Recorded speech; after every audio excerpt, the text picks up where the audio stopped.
Are we live? Yeah. All right, everybody, welcome to Facebook Live's Talk Recovery Radio Show. You're at Co-op Radio, and we've got some awesome guests today. And here's Darren and Francis. Go to your booth. Go to my booth. Just listen to this awesome song, because they can't hear it. Yeah, I know. You're gonna wonder what we're. Yeah, I know, totally. It's a great Love song. the Nickelback. That's a great song. Jimmy Coleman, I think he was like 19 years old when he did this song.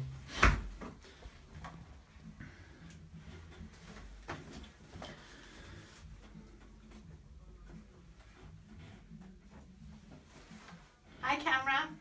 Sorry.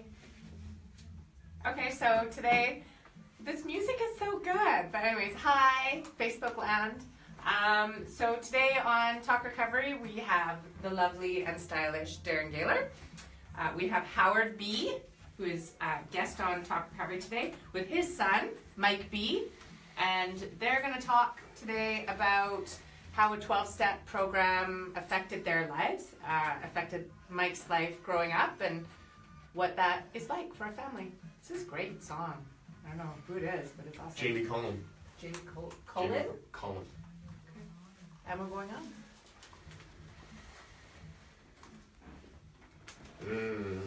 The smooth tunes of Jamie Coleman. Get your way. This is Talk Recovery on Vancouver Co-op Radio, CFRO 100.5 FM. And this is my personal favorite time of the show, personal stories.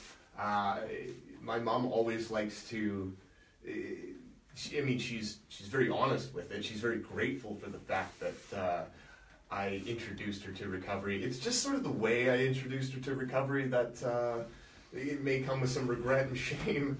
As my life unfolded in addiction, it literally brought my mom into finding the steps and Al-Anon, and so, you know, this is that story. It's not mom and son. It's not my story. It's Howard and my story, and this is a father and son's tale. So why don't we get right into that? Sure, hi. So Howard, I have a couple questions for you. What sort of events inspired you to seek help from a 12-step program? My wife threatening me, not being able to see my children, and the job. It was those three things that eventually I thought about. You know, when I was in my drinking, I wasn't too concerned.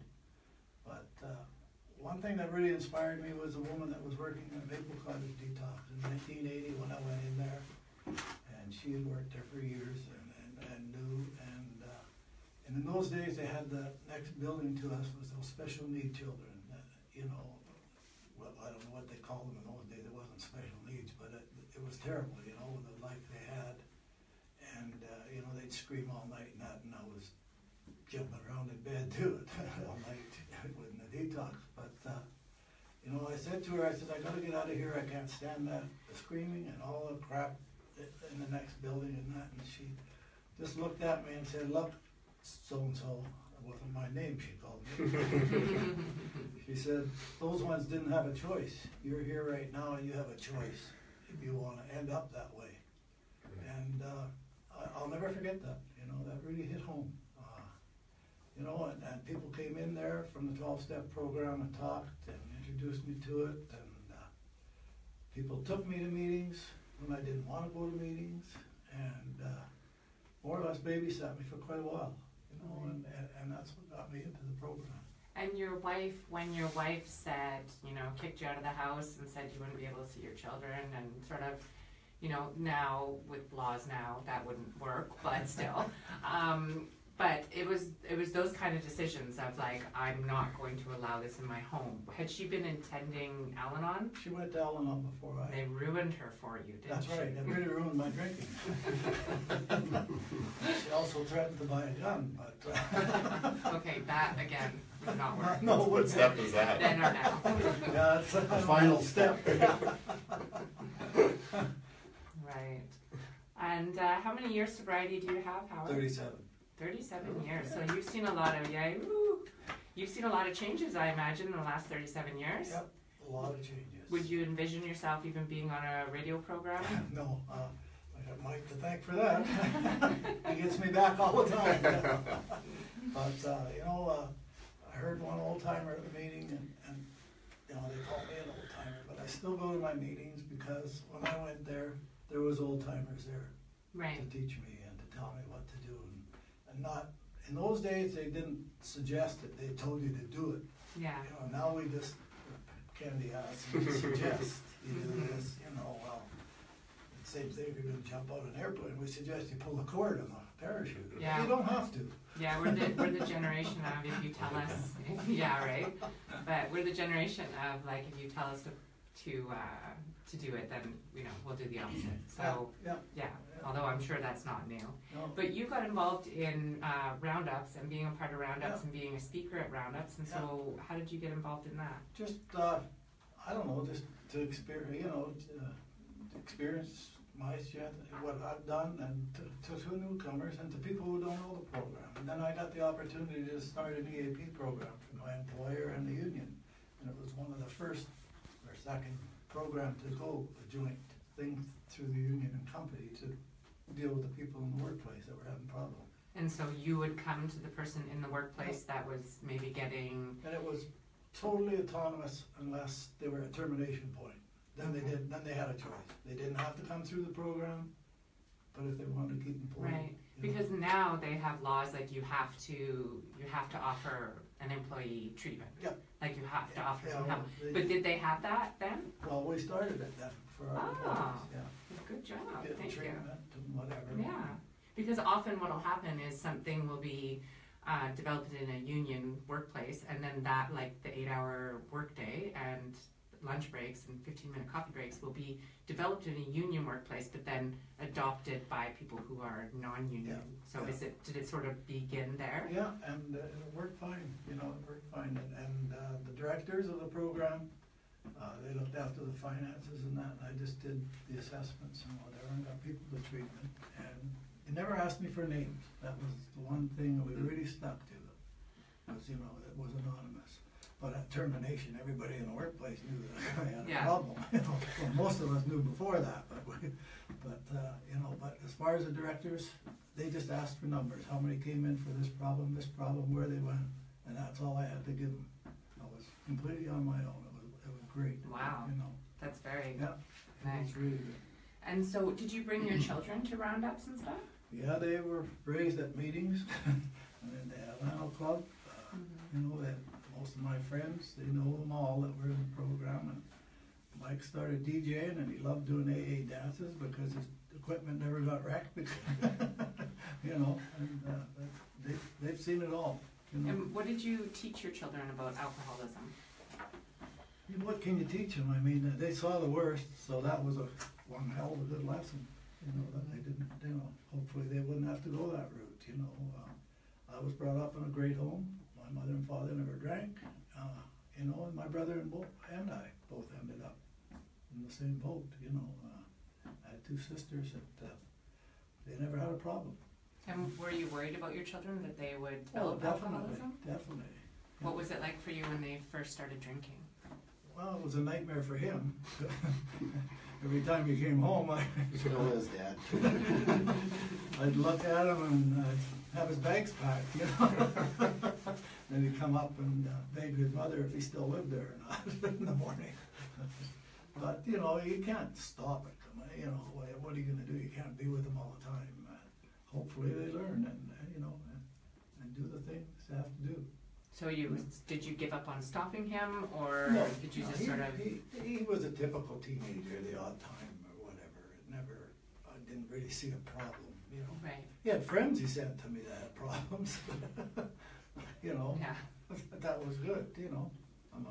That's what the program is giving back. To me, it's giving back, and that's why I go to a lot of meetings, and you know, and I love working with a newcomer.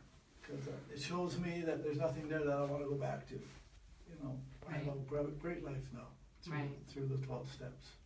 And the most important step and the most important word, I think, is we in the first step. Right. Because I couldn't do it on my own. I tried everything on my own first, you know, to appease the wife or whatever. And it just didn't work. Right. Yeah, we do need each other. It is true. Yeah. So, Mike, I want to ask you, do you remember how your parents explained alcoholism to you?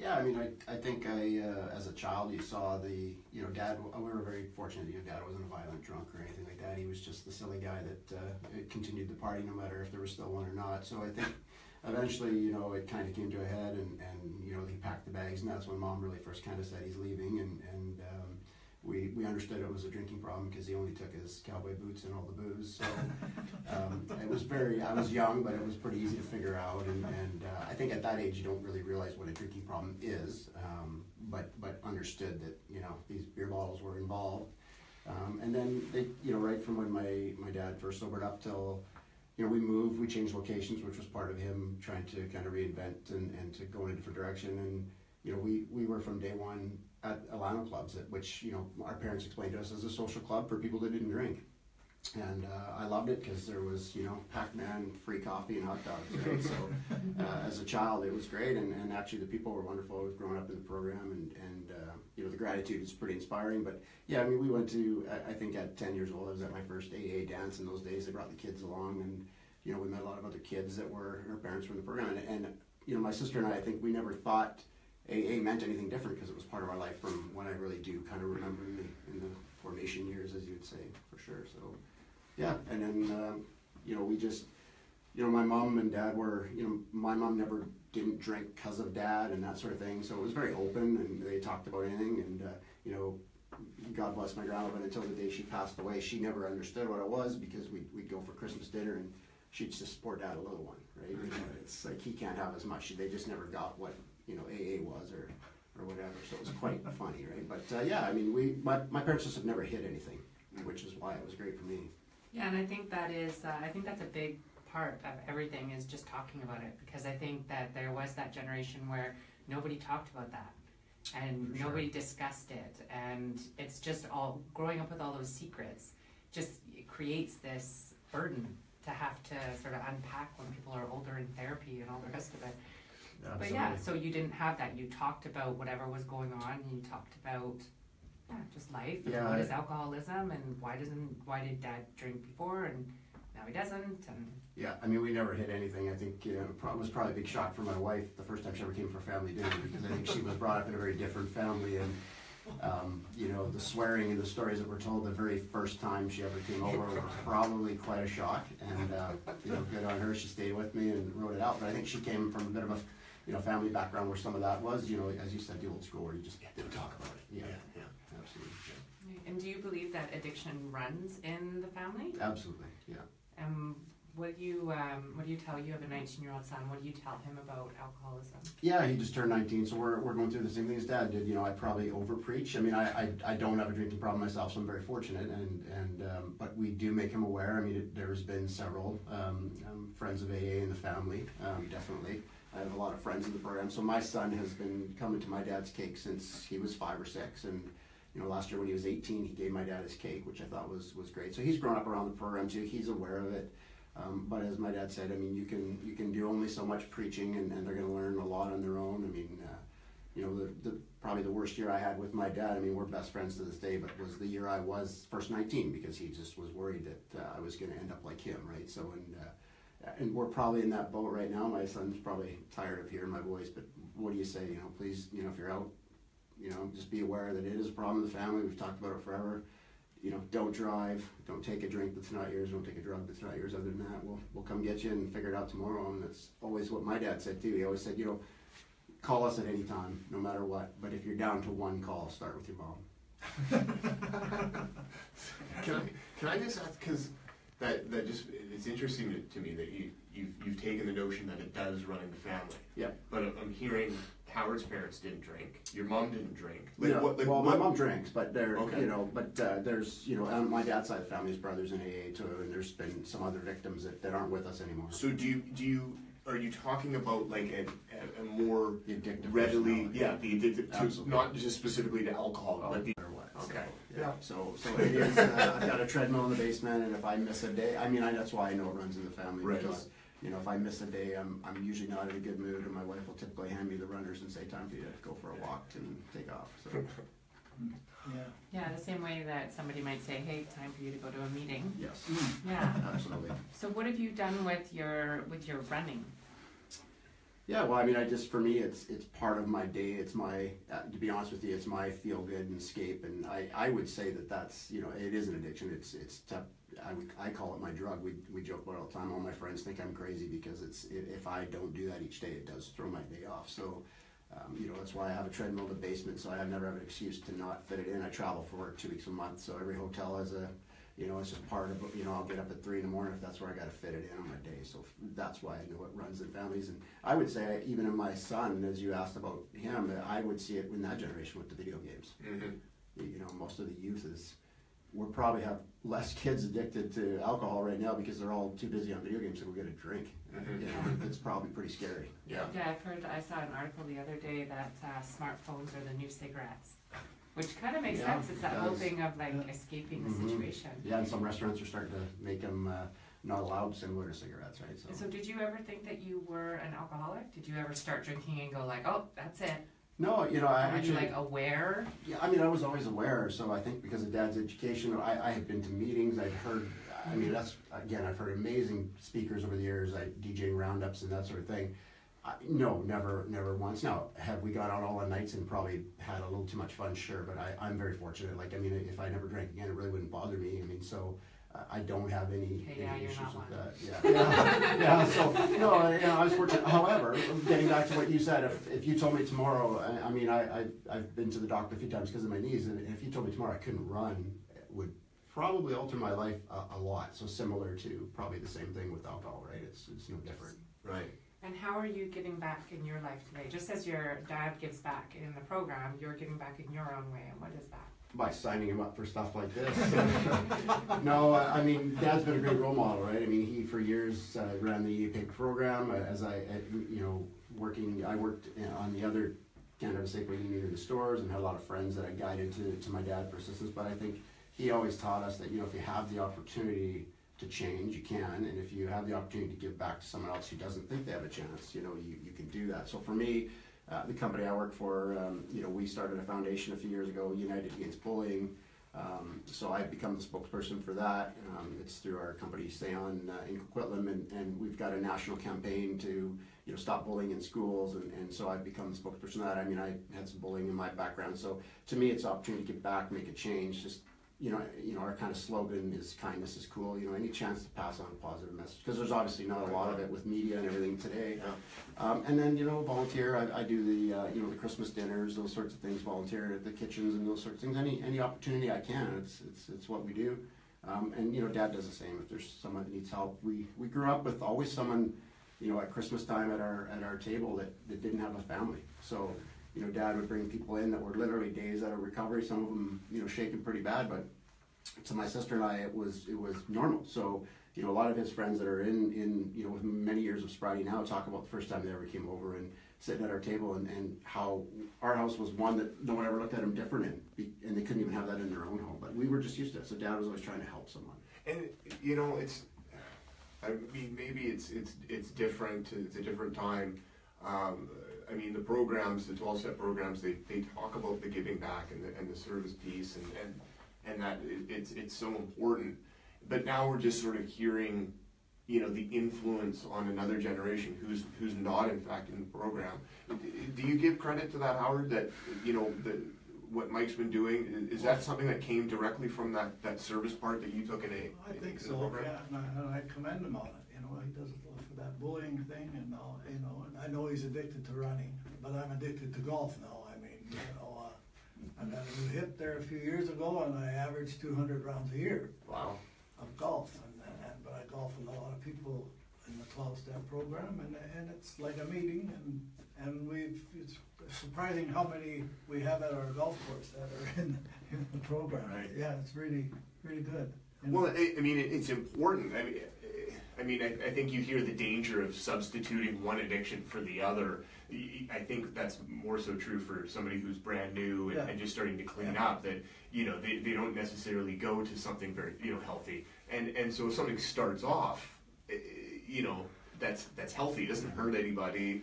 You know what I mean? It's just a good thing. Yeah. It's just a healthy thing. Mm-hmm. And maybe that's that part that's missing sometimes is how to. I think as human beings, we all have the capability to get way too involved in something, whether it's media, like to Oh, yeah. lose control of ourselves in Yeah. it, right? Absolutely.